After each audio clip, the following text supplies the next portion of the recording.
Tutorial kali ini adalah berkenaan garis panduan pelaksanaan Konvensyen Antarabangsa STCW 1978 dan MLC 2006. Jabatan Laut Malaysia telah mengeluarkan garis panduan pelaksanaan Konvensyen Antarabangsa STCW dan MLC semasa Perintah Kawalan Pergerakan 18 Mac hingga 9 Jun 2020.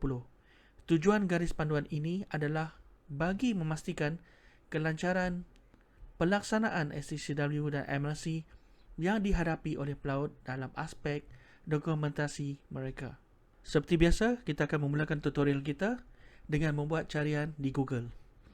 Pertama sekali, klik pada bahagian Google Chrome. Kemudian anda membuat carian di Jabatan Laut Malaysia. Klik pada pautan link Jabatan Laut Malaysia.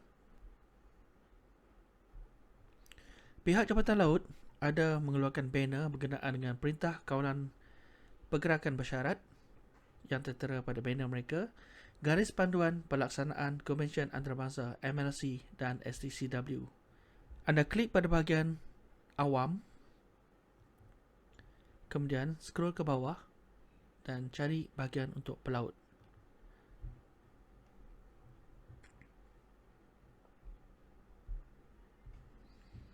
Okey, anda pergi ke bahagian Perintah Kawalan Pergerakan, iaitu Garis Panduan Pelaksanaan Konvensyen Antarabangsa STCW 1978 dan MLC 2006, Jabatan Laut Malaysia COVID-19, iaitu perintah dalam tempoh Perintah Kawalan Pergerakan, semasa Perintah Kawalan Pergerakan dan pasca Perintah Kawalan Pergerakan. Anda klik pada link tersebut.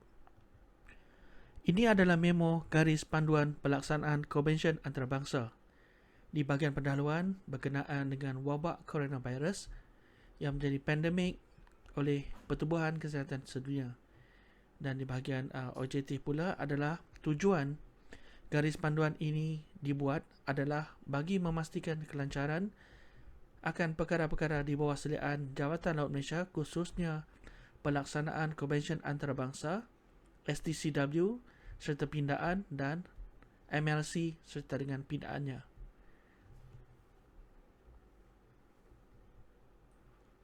Di dalam tutorial notis perkapalan NPM 10-2020 berkenaan dengan flag requirement, kita terus ke bahagian persijilan dan dokumentasi pelaut. Anda klik pada bahagian lampiran PKP 1.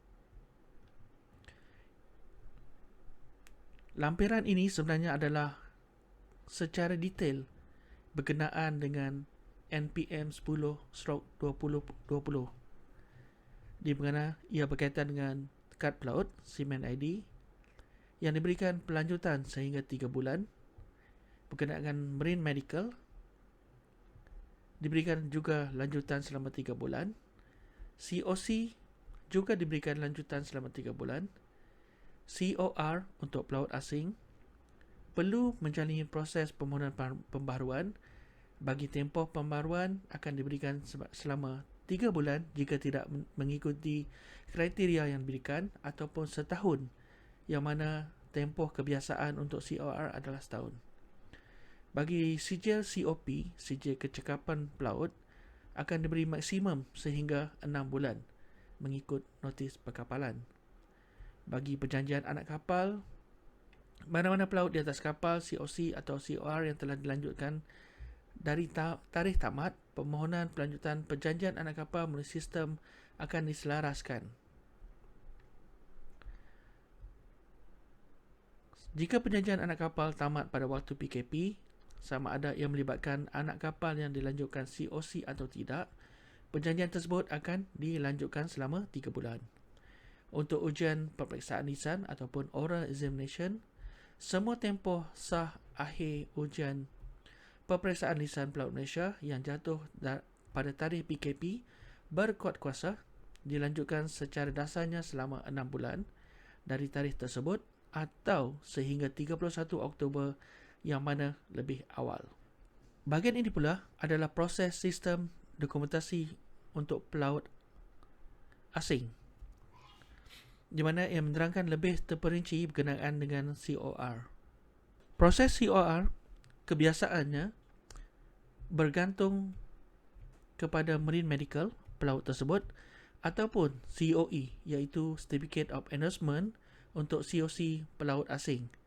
Namun, jika tidak lengkap pelanjutan, maka permohonan anda akan diberi bality selama 3 bulan sahaja. Kebiasaannya COR valid selama setahun. Ini adalah bahagian yang sering ditanyakan oleh pelaut berkenaan kursus-kursus di Institut Latihan Maritim, iaitu berkenaan dengan STCW. Untuk kursus STCW, klik pada bahagian lampiran 2 PKP 2.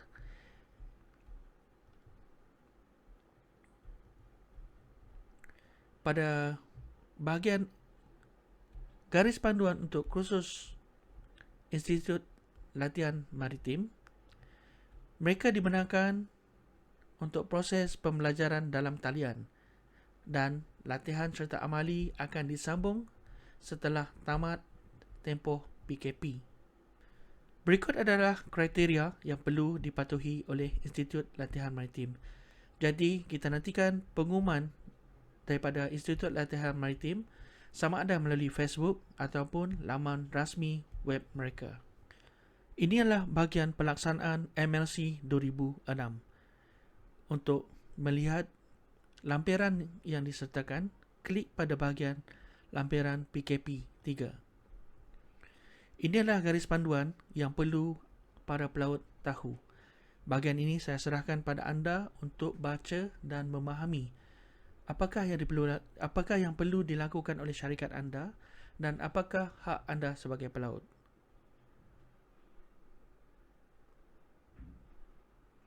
Di sini disertakan bahagian untuk SEA, Seafarers Employment Agreement, dan tanggungjawab syarikat pemilik kapal, serta pensijilan MLC di atas kapal. Berikut adalah proses sign-off anak kapal warga negara Malaysia. Ini adalah kebiasaan dokumen yang diperlukan oleh ejen semasa proses sign-on dan sign-off kru. Dan kesemua butir-butir ini akan diminta daripada kapal.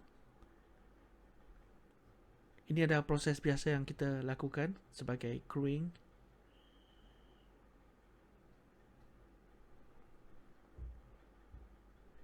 Yang ini adalah proses untuk warga negara asing yang bekerja di Malaysia. Perbezaan di sini adalah bagi pelaut asing, mereka perlu mendapatkan kelulusan daripada Jabatan Immigration Malaysia, iaitu Headquarters Immigration Malaysia yang terletak di Putrajaya. Untuk pemindahan anak kapal ke kapal yang lain ataupun ship transfer, setakat ini berjalan dengan lancar sama ada di Labuan ataupun di Kemaman. Untuk deklarasi kesihatan pelaut, kesemua anak kapal perlu melengkapkan borang deklarasi kesihatan dengan menggunakan borang deklarasi kesihatan yang boleh di-download daripada laman web Jabatan Laut sebelum sign on ke atas kapal. Kesemua anak kapal perlu pergi ke klinik kesihatan ataupun hospital kerajaan bagi mendapatkan saringan kesihatan. Semoga tutorial kali ini bermanfaat untuk anda semua. Sekian, terima kasih.